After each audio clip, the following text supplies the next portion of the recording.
Good, everybody, it's your boy Wavy. Stay Wavy TV. Subscribe, click that thumbs up button, leave a comment after the goddamn video. I want to talk to y'all about some boxing. So your boy Lomachenko got his ass exposed last night. He got dominated. Congratulations to that boy Teofimo Lopez, man. I knew he was the real deal. I saw his last fight against Richard Comey, knocked his ass out in round 2. I've actually seen a couple of Teofimo Lopez's fights.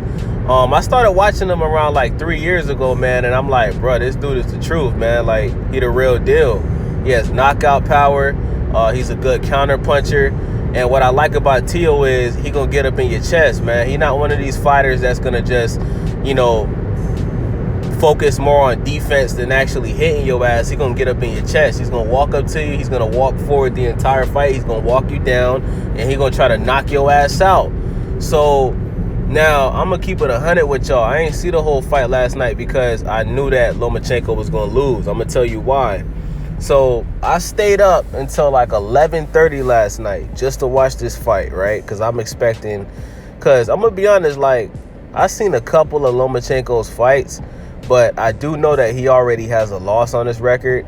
I've seen Lomachenko actually get knocked down multiple times in his fights, and I never really was sold on the dude. You know what I'm saying? Like, I never really understood why ESPN had this guy ranked so high on their pound for pound list. It didn't make sense to me.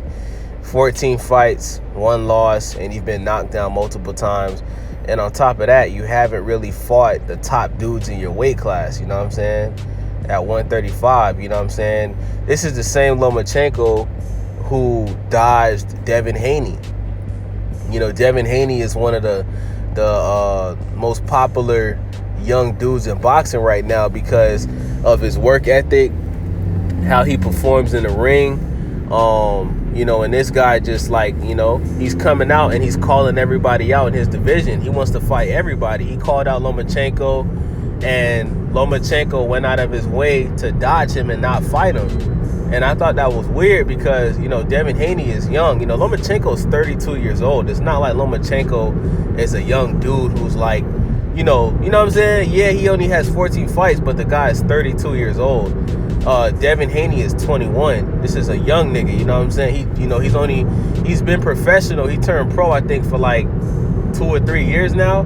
You know what I'm saying? Young dude, you know what I'm saying? And he's calling out guys like Lomachenko, Ryan Garcia, you know what I'm saying? He's calling all these guys out to fight, and they don't want to fight him. And they know why they don't want to fight him, because they know he takes this boxing shit serious. But let's get back to the topic. So I watched the fight up until round 5, right? And from round 1 to round 5, Lomachenko wasn't throwing any punches. He threw like 2 or 3 punches from round 1 all the way to round 5. And Teofimo Lopez was attacking the body. And you can tell that when he was attacking the body, it was hurting Lomachenko because he kept putting his hands down, and you could just tell by his body movement, you know what I'm saying? His body language was showing that these body shots was hurting him. And on top of that, he had bruising around his rib cage, you know what I'm saying? So when I seen that, and I seen Teofimo Lopez pretty much doing whatever he wanted to do with this guy, you know what I'm saying? He's getting him with the jab, attacking the body, hitting some uppercuts, backing him up. Because Lomachenko was backing up damn near the whole fight until like round 8 and round 11. That's when he started walking forward and actually throwing punches. And I realized that Lomachenko was scared. He was scared because he knew. Let me tell you something, right? After Teofimo Lopez's last fight against Richard Comey, Lomachenko watched Teofimo Lopez knock out Richard Comey in round 2. And when he seen that, I truly believe that at that moment, Lomachenko realized he fucked up by coming to that fight that night. Because I feel like he was expected to come to the fight and just watch Teofimo Lopez just win by decision, you know what I'm saying? But when he came to that fight and he seen how Teofimo Lopez knocked out Richard Comey in round 2, he started thinking, damn, this nigga can fight. He might knock my ass out. He got punching power.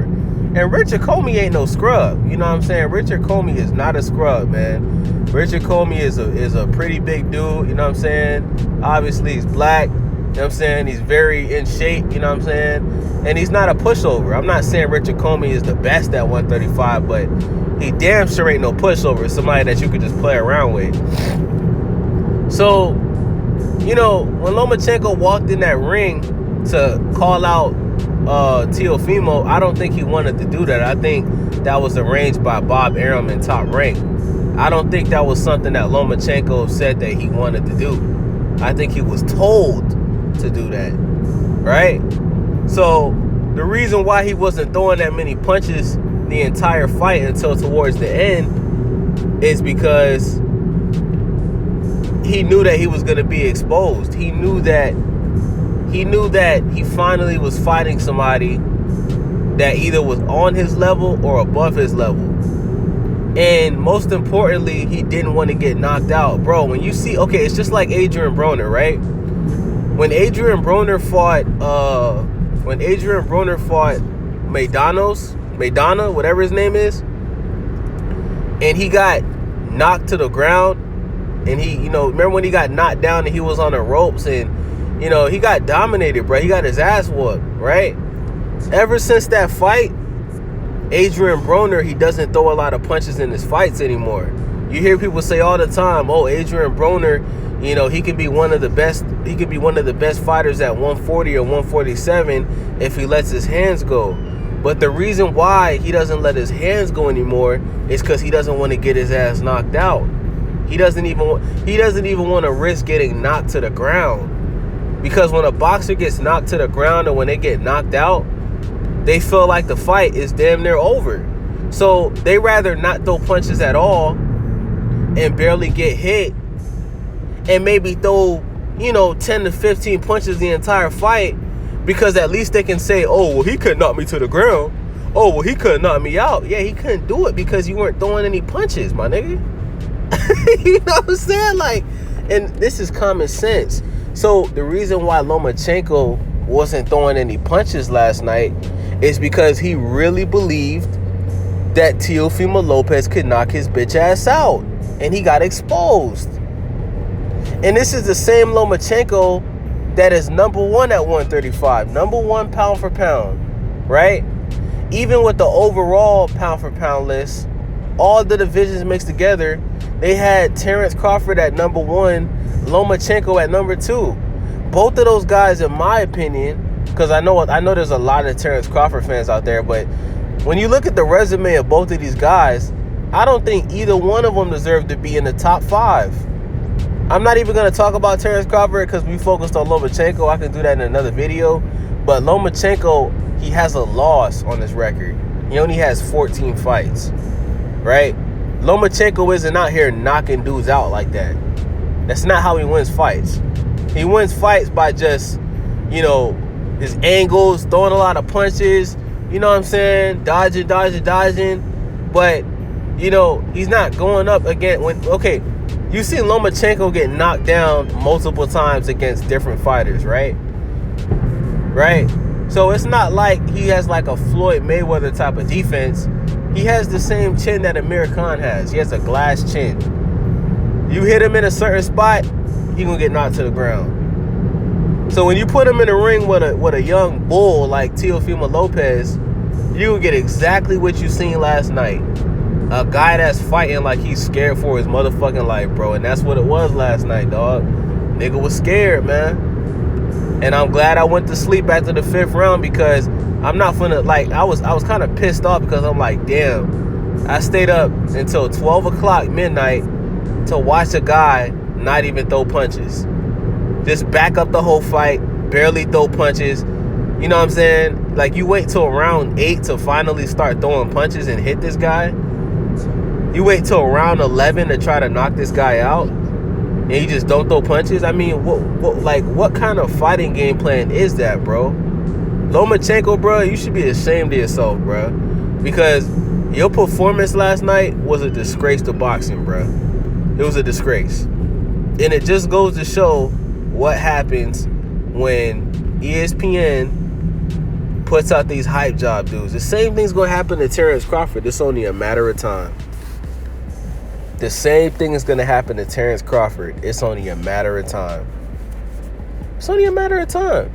That's why, if you guys notice, Terrence Crawford is dodging a lot of dudes, man. He doesn't want to fight Sean Porter, right? He doesn't want to fight Ugas. He doesn't want to fight Keith Thurman. And there's a reason for this. Now, he's going to lie to y'all. He's going to lie to the public and say, oh, these dudes don't want to. Because that's the thing. Like, he's sending all of these fighters lowball offers, but the fighters that he actually doesn't want to fight, the fighters that he actually does want to fight, that he knows he can beat, the fighters like Amir Khan, you know what I'm saying? He paid, bruh, when Terrence Crawford fought Amir Khan was paid $10 million. Terrence Crawford said that he wanted to fight Keith Thurman. They only offered Keith Thurman $2 million. Now, you got to think, how the fuck does Bob Arum feel like it's acceptable to pay Amir Khan $10 million and only pay Keith Thurman $2 million? Does that make sense to y'all? You want to know why they're doing that? Because they don't want to put Terrence Crawford in the ring with anybody that can whoop his ass, because they haven't made the money that they want to make off of Terrence Crawford yet. That's why they're pushing so hard for Terrence Crawford to fight Errol Spence, because they know, yeah, Errol Spence is probably going to beat this guy, but at least we're going to make a shit ton of money off of him before he gets that first loss on his record. That's why they're not putting him in the ring with Sean Porter, right? Because I heard Bob Arum say that he doesn't, like, bro, they don't even want Terrence Crawford to fight Danny Garcia, bruh. They don't even want this guy to fight Danny Garcia. Anyway, let me know what y'all think. Leave a comment. It's your boy Wavy. I'm out this bitch.